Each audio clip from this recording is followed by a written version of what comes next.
నేను ఎక్కడికి వెళ్ళినా ఎర్రబుక్ అంటారు కదా.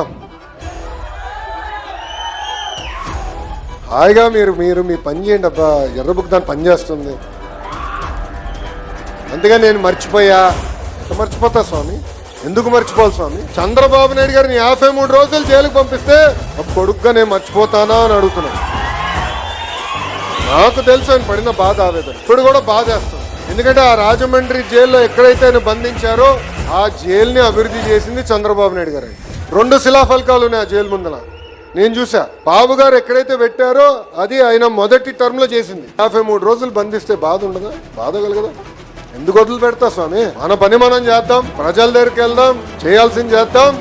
ఎర్రబుక్ దాన్ని పని చేసుకుంటూ వెళ్తుంది. అంతేగాని మర్చిపోయా ఏదో అయిందనేది ఉండదు.